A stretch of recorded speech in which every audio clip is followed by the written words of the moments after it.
अस्सलाम वालेकुम स्टूडेंट, उम्मीद करता हूँ आप खैरियत से होंगे। स्टूडेंट, प्रीवियस लेक्चर में हमने बात की थी फ्यूचर इंडेफिनिट टेंस के बारे में। तो आज हम डिस्कस करेंगे फ्यूचर कंटिन्यूस टेंस। फ्यूचर का हमें पता है स्टूडेंट, वो एक्शंस, वो टास्क जो कि हम आने वाले मुस्तकबिल में परफॉर्म करेंगे, उनको हम फ्यूचर में डिस्कस करते हैं।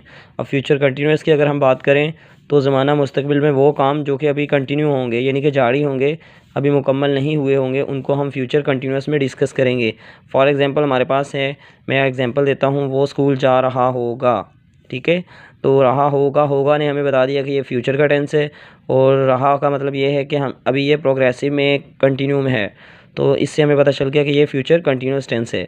तो सबसे पहले मैं इसकी आइडेंटिफिकेशन बता दूं, पहचान बता दूं कि उर्दू में अगर कोई सेंटेंस आ जाए तो हमने उसको कैसे पहचानना है। ठीक है, तो इसकी आइडेंटिफिकेशन है, उर्दू फ़िक़रात के आखिर में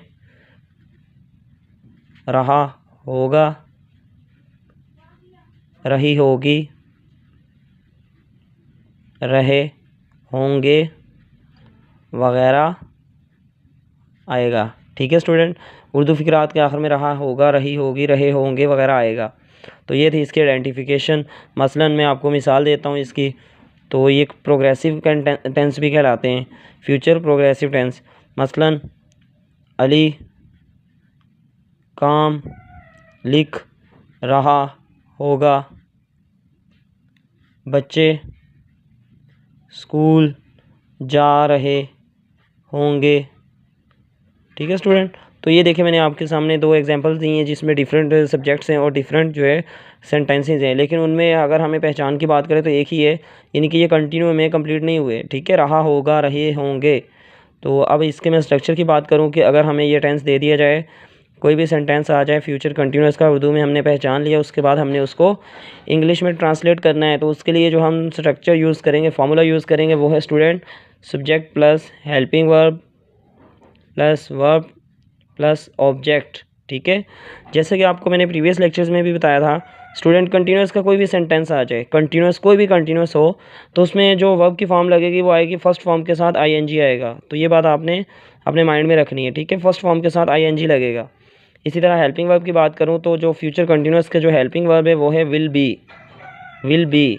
ठीक है, तो ऑब्जेक्ट का ऑलरेडी आपको पता है। तो अब हम इन्हीं एग्जांपल्स को जो है ट्रांसलेट करते हैं इंग्लिश में। अली काम लिख रहा होगा, अली हेल्पिंग वर्ब लगाएंगे, सब्जेक्ट हमने लगा दिया अली, हेल्पिंग वर्ब आएगा will be, Ali will B. ठीक है, अली विल बी। देन हम लगाएंगे वर्ब के फर्स्ट फॉर्म आईएनजी, अली विल बी राइट, लिखना होता है राइट, तो फर्स्ट फॉर्म के साथ आईएनजी लगेगा, Ali will be writing, Ali will be writing work. ठीक है, तो ये स्टूडेंट आपके सामने सेंटेंस मैंने इंग्लिश में ट्रांसलेट कर दिया है। तो सेकंड एग्जांपल है, बच्चे स्कूल जा रहे होंगे, the children will be going to school, the children will be going to school. ठीक है स्टूडेंट, तो इसी तरह आपके सामने मैं एक दो और एग्जांपल दे देता हूँ। वो गाना गा रही होगी, she will be singing uh song, she will be singing uh song.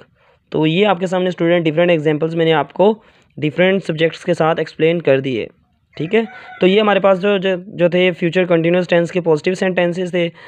अब हम बात करें नेगेटिव और इंटेरोगेटिव की, कि फ्यूचर कंटिन्यूस के नेगेटिव और इंटेरोगेटिव का स्ट्रक्चर क्या है, इसको हम कैसे पहचानेंगे, कैसे ट्रांसलेट करेंगे। तो सिंपल स्टूडेंट, नेगेटिव में हम जब बात करते हैं तो हम इनकार कर रहे होते किसी भी काम से। जैसा कि मैंने यहाँ कहा था अली काम लिख रहा होगा, अली काम नहीं लिख रहा होगा, तो ये इनकार हो जाएगा। ठीक है, नेगेटिव में हम ये कहते हैं। तो अगर मैं इसी एग्जांपल को ले लूँ, अली काम लिख रहा होगा, इसको जो है हमने नेगेटिव में चेंज करना है, तो इसके लिए हम कौन सा स्ट्रक्चर यूज़ करेंगे। तो इसके लिए फार्मूला होगा subject plus helping verb plus not, helping verb के बाद नॉट लगाते हैं। ठीक है, विल नॉट, देन हम लगाएंगे वर्ब की first form ING plus object. तो मैं इन्हीं एग्जांपल्स को जो है कन्वर्ट करूँगा किसमें, नेगेटिव में। अली काम लिख रहा होगा, अगर हम इसको नेगेटिव लिखेंगे तो Ali will not B, not के बाद हमने स्टूडेंट बी लगाना है, Ali will not be writing work, Ali will not be writing work. बच्चे स्कूल नहीं जा रहे होंगे। ठीक है, बच्चे स्कूल नहीं जा रहे होंगे। तो इसको जब हम करेंगे the children will not be going to school. The children will not be going to school.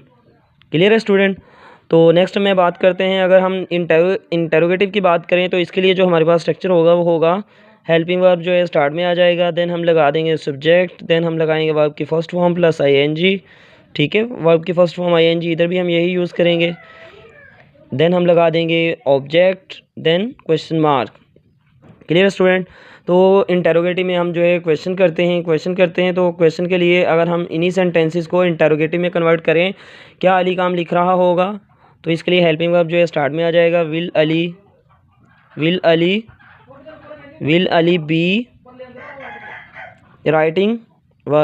Be writing work. तो देन क्वेश्चन मार्क ज़रूर लगाना, बिल्कुल भी नहीं भूलना student, Ali will be writing work. ठीक है। तो इसी तरह बच्चे स्कूल जा रहे होंगे, will the children be going to school. ठीक है स्टूडेंट। तो ये देखें स्टूडेंट, आपके सामने मैंने फुल एक्सप्लेनेशन के साथ बहुत अच्छे से एक्सप्लेन कर दिया है कि जो है फ्यूचर कंटिन्यूस टेंस क्या है, फ्यूचर कंटिन्यूस टेंस की आइडेंटिफिकेशन पहचान क्या है। देन मैंने उसके स्ट्रक्चर की बात की, आपको स्ट्रक्चर भी एक्सप्लेन कर दिया। फिर मैंने उसकी एग्जांपल्स आपके सामने जो है क्लियर कर दी।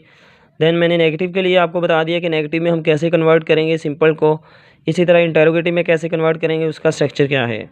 लेकिन इसके बाद फिर भी स्टूडेंट अगर आपको कोई कन्फ्यूजन हो, कोई क्यूरी हो, कोई भी क्वेश्चन हो फ्यूचर कंटिन्यूस टेंस के अबाउट, तो आप जो है इसी वीडियो के डिस्क्रिप्शन में मैं आपको बाकी वीडियोस के लिए भी लिंक भेज दूँगा और इसी वीडियो के कमेंट सेक्शन में आप पूछ सकते हैं।